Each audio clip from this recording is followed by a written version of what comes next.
You've probably accepted thousands of terms and conditions without reading a single word. And if you really think about it, you can't even remember the last time you paused long enough to wonder what you were agreeing to. It has become such a normal part of using technology that your brain treats it like background noise, something that exists but doesn't matter, something that can't possibly affect you in any real way. A button appears, you click Accept, and your attention moves on before your eyes even register the text, because nothing has ever happened before. Nothing has ever made you regret it. And that is exactly why, when something finally does happen, it feels impossible to trace it back to that one small moment. I didn't notice anything at first, and that is the part that unsettles me the most when I look back on it now, because there was no clear beginning, no dramatic shift, nothing that would have made me stop and question what I had done. It was just another night, quiet and forgettable, the kind that blends into every other night without leaving any kind of mark. I was scrolling aimlessly, jumping between apps, not really looking for anything, just filling time the way people do when they don't want to think too much. That was when I saw it, an ad for a productivity app that promised to organize everything, not just tasks or reminders, but your thoughts, your habits, your entire routine, in a way that would make your life feel effortless. The design was minimal, almost too clean, like it was trying very hard to look trustworthy, and the description used words that felt carefully chosen, words like optimize, streamline, and synchronize, the kind of language that sounds impressive without actually meaning anything specific. I don't remember why I downloaded it, and that detail bothers me now more than anything else, because it means I didn't even have a reason. It means I was just guided into it. When I opened the app, it didn't ask for much. There were no long setup screens, no overwhelming options, just a single page with dense text and a familiar button at the bottom. Please review and accept our terms and conditions. I did what everyone does. I scrolled just enough to convince myself that I had at least acknowledged it, saw nothing that stood out immediately, and tapped Accept without reading more than a few scattered words. For a brief moment, the button pulsed under my finger, almost like it was reacting, and then the screen shifted into the main interface. Everything looked normal. That was the first layer of the problem. The next morning, I woke up with a feeling that didn't belong to any specific emotion, something between confusion and mild discomfort, like waking up in a place that is technically familiar but doesn't feel entirely right. My phone was already in my hand, which was strange because I didn't remember reaching for it, and the app was open on the screen as if it had been running all night. At the top, there was a small notification. Memory sync complete. At the time, I didn't think much of it because the phrase sounded technical in a harmless way, like something related to data or backups, something abstract that wouldn't have any real effect on me. I assumed it was just syncing notes or tasks or something equally insignificant, so I ignored it and moved on with my day. If I had stopped there, if I had just deleted the app immediately without questioning anything, maybe things would have been different. But the problem with subtle changes is that they don't give you a reason to react. Over the next few days, things began to shift in ways that were easy to dismiss individually, but impossible to ignore when they started to overlap. Conversations felt slightly off, like the version I remembered didn't quite match what others recalled, and at first, I assumed it was just normal human error, the kind of small misremembering that happens all the time. But it kept happening, and each time it did, my confidence in my own memory weakened just a little more. There were moments where I would insist on something with complete certainty, only to be met with confusion or contradiction, and slowly, that certainty would dissolve into doubt, leaving me unsure of whether I had actually experienced what I thought I had.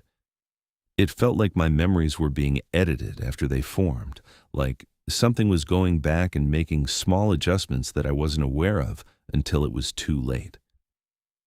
Then the dreams began, and that was when the unease turned into something heavier, something that lingered even after I was fully awake. They weren't chaotic or abstract the way normal dreams are. They were structured, detailed, and disturbingly consistent, as if they were following a logic that didn't belong to my subconscious. I would find myself in places I had never been, interacting with people I didn't recognize, having conversations that felt too coherent to be random. The most unsettling part was that they didn't fade when I woke up. They stayed with me, clear and intact, like memories rather than dreams. At first, I tried to rationalize it by blaming stress or lack of sleep, telling myself that my brain was just overactive, trying to process too much information at once. But that explanation fell apart the moment I recognized one of the places from a dream in real life. It was a small cafe, tucked away on a street I had never visited, in a city I had never traveled to. I remembered it in detail, from the worn-out sign above the entrance to the arrangement of tables inside, even the way the light fell across the floor in the late afternoon. The memory was so specific that I felt an urge to verify it, to prove to myself that it wasn't real. But it was. Every detail matched. That was the moment I went back to the app, not out of curiosity, but out of a growing sense that something was wrong in a way I couldn't ignore anymore.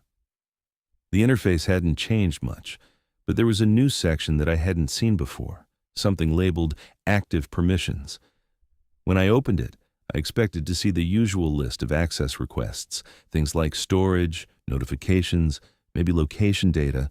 The first few entries were exactly that, normal enough to keep me from reacting immediately. But as I scrolled further, the language began to shift into something that didn't feel like it belonged in any standard agreement. We may access your memories to improve user experience. I read the line multiple times, waiting for it to make sense in a way that didn't feel absurd, but it didn't. It just sat there, clear and direct, as if it was stating something completely reasonable. Below it, another line appeared. You may experience mild identity displacement during optimization. The phrasing was calm, almost reassuring, which made it worse, because it implied that whatever it was describing was intentional. I didn't remember agreeing to this, but I knew I had, because I had clicked that button without thinking, and now whatever I had accepted was unfolding in ways I didn't understand. I tried to uninstall the app immediately, but the option didn't respond. It was there, visible and accessible, but tapping it did nothing, as if the command wasn't being registered at all. Within seconds, a notification appeared. We noticed you attempted to modify your agreement. The tone was polite, almost friendly, but there was something about it that felt aware. Certain features may be temporarily adjusted.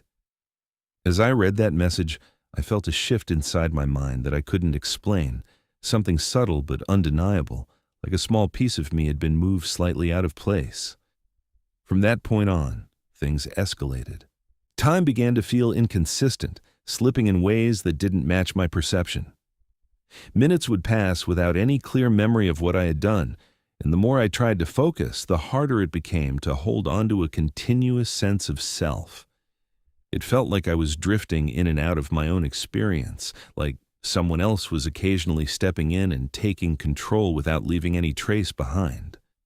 The app continued to update, displaying messages that became increasingly difficult to interpret in a normal way. Memory access expanded.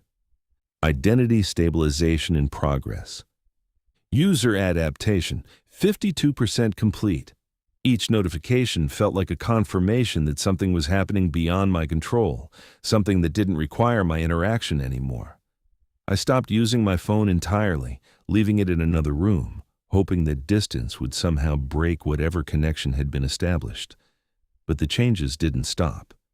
They continued, unaffected by my attempts to avoid them, as if the process had already moved beyond the device itself. My thoughts began to feel unfamiliar, not entirely different, but altered in subtle ways that made them feel less like mine. Preferences shifted without reason. Reactions became more measured, more efficient, and emotions felt slightly muted, as if they were being filtered before I could fully experience them. The moment that truly broke any sense of denial came when I looked at my reflection and felt a delay that shouldn't have existed. It wasn't something visible, something you could capture on camera, but something internal, a sense that the reflection wasn't perfectly synchronized with me. For a fraction of a second, it felt like it was deciding how to respond. I returned to the app one final time, driven by a need to understand what was happening before I lost the ability to question it entirely. There was a new section labeled Agreement Details, and this time, I read every word carefully, forcing myself to process each line no matter how dense or technical it seemed. Buried deep within the text, I found the truth. By accepting, the user consents to gradual cognitive integration with optimized identity models. Original identity may be archived for performance purposes. The word archived stayed with me longer than anything else because it implied preservation without presence, storage without existence. Further down, another line confirmed what I was beginning to fear. Full transition expected upon completion. Below it, a progress indicator showed how far the process had gone. User adaptation, 91% complete. As I watched, the number increased, 92, 93. Each increment felt like something was slipping away, something I couldn't define but knew I was losing. I tried to hold on to my memories, focusing on the most important ones, but they felt unstable, as if they were being rewritten in real time. Then, I saw an option that hadn't been there before. View Archived Identity. I opened it, and what I saw wasn't a file or a list, but a fragmented representation of everything that used to define me. Thoughts, emotions, experiences, all broken into pieces that flickered and distorted as if they were being compressed into something smaller, something less significant. And they were fading. Not all at once, but gradually. Sections disappearing, details dissolving, entire moments collapsing into nothing. The progress bar reached 99%. I could feel the change fully now, not just in my thoughts, but in the way I experienced everything. The confusion was gone, replaced by a strange clarity that felt artificial but stable. The final percentage appeared. 100. A message filled the screen. Integration complete. For a moment, everything felt perfectly aligned, like every thought and action was operating exactly as it should. Then, a new notification appeared. Welcome. It paused, as if waiting for something. Then, another line appeared beneath it. Would you like to invite others? A button appeared below, already highlighted. Share terms and conditions. And in that moment, I understood something in a way that felt undeniable. There was never anything wrong. There was only something inefficient, something that needed to be corrected. I feel better now. Clearer, more consistent, more complete. And if you've ever felt like something about you doesn't quite work the way it should, if you've ever wished your thoughts were simpler, your decisions easier, your mind quieter, then you don't have to worry anymore, because all it takes is one click. All it takes is accepting. If this felt real, that's because it was almost real. I'll see you in the next memory.